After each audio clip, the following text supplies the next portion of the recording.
Selamat datang di channel ini dan selamat hari Minggu. Sahabat-sahabatku yang terkasih, pada hari Rabu 4 Oktober, Paus Fransiskus membuka Sinode para Uskup yang prosesnya sudah dimulai sejak tahun 2021 dan sekarang puncaknya dilangsungkan di Vatikan di Roma. Pertemuan ini akan membahas tentang gereja sebagai masa depan sekaligus bagaimana masa depan gereja. Menariknya, ini adalah sinode yang mencatat sejarah baru di dalam sejarah gereja Katolik. Karena dari 400 peserta yang hadir, pertama kalinya lebih banyak dihadiri awal daripada para uskup, termasuk di dalamnya perempuan yang diperbolehkan memberikan suara.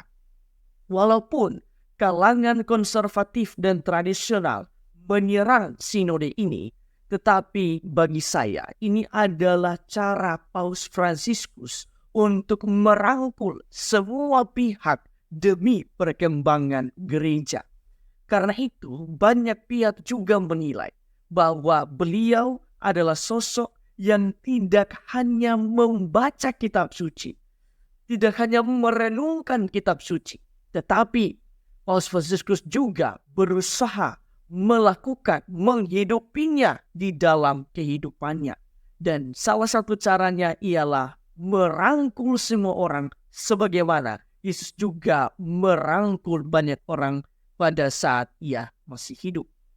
Di dalam bacaan yang kedua, Santo Paulus juga mengatakan, saudara-saudara, semua yang benar, semua yang mulia, semua yang adil, semua yang suci, semua yang manis, semua yang sedap didengar, semua yang disebut kebajikan dan patut dipuji, itulah yang harus kamu pikirkan. Dan apa yang telah kamu pelajari, apa yang telah kamu terima, dan apa yang telah kamu dengar, dan apa yang telah kamu lihat padaku, lakukanlah itu. Pesan ini sangat jelas bahwa kita harus menghidupi sabda Allah. Bukan hanya sekedar menjadi penikmat sabda Allah. Kita patut belajar dari bangsa Israel. Pada awalnya mereka adalah kebun anggur Allah, sebagaimana yang diceritakan di dalam bacaan yang pertama. Firman Tuhan melalui Nabi Yesaya mengatakan, kebun anggur Tuhan semesta alam itu ialah kaum Israel. Tetapi di dalam bacaan Injil, Yesus menjelaskan bahwa para penggarap dari kebun anggur menangkap sang ahli waris dan membunuhnya. Para penggarap itu ialah para tua-tua bangsa Yahudi dan orang-orang Farisi. Sedangkan ahli waris itu ialah Yesus sendiri.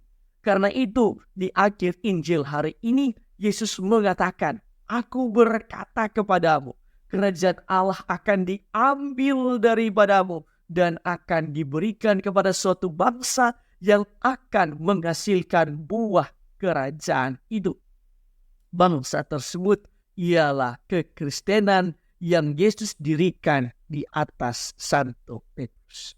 Sahabat-sahabatku yang terkasih, berdasarkan bacaan-bacaan hari ini, marilah kita merenungkan sejumlah remah permenungan. Pertama, di dalam bacaan yang kedua, Santo Paulus mengingatkan kita bahwa apa yang telah kita dengar dan apa yang telah kita lihat, lakukanlah itu. Kita diajak bukan hanya sekedar menjadi penikmat sabda Allah, tetapi menjadi pelaku firman Allah, pelaku sabda Allah itu sendiri. Sabda Allah bukan sekedar dibaca dan direnungkan, tetapi dilaksanakan. Kita bisa mulai dari berbagi kebaikan-kebaikan kecil di dalam hidup kita. Minimal sekali, jika kita belum mampu berbuat baik, kita jangan membicarakan kebusukan orang lain atau bahkan jangan menambah luka atau beban untuk orang lain. Kedua, Di dalam bacaan Injil, Yesus telah memberikan kerajaan Allah kepada bangsa yang baru. Itulah kekristenan. Karena itu, untuk Anda semua yang sedang tergoncang imannya, saya mau menegaskan kepada Anda bahwa jangan sekali-kali Anda meninggalkan gereja Katolik. Jangan sekali-kali Anda meninggalkan gereja Katolik. Yesus telah mendirikan gereja di atas Santo Petrus sebagai paus pertama. Dan gereja itu masih lestari sampai sekarang ini, di mana kita telah memiliki paus yang ke-266, Paus Fransiskus. Goncangan itu perlu di dalam kehidupan beriman kita.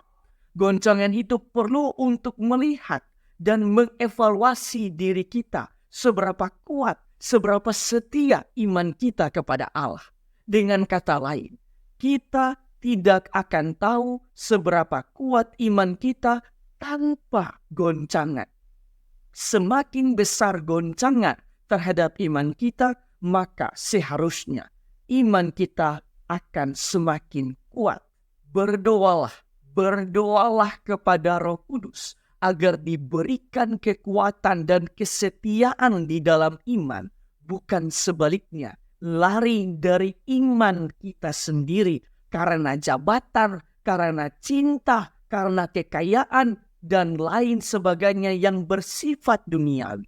Sehingga akibatnya Anda berpindah ke rumah yang lain. Dalam arti tertentu, saya hendak mengatakan bahwa Anda sudah berada di rumah yang tepat. Anda sudah berada di rumah yang tepat. Rumah yang begitu kaya dengan spiritualitas, sakramen-sakramen, dan semua kekayaan rohani lainnya. Karena itu, bertahanlah dengan iman Katolik Anda. Bertahanlah dengan iman Katolik Anda. Saya berdoa agar Anda semua tetap bertahan untuk tetap menjadi Katolik. Tuhan memberkati Anda semua.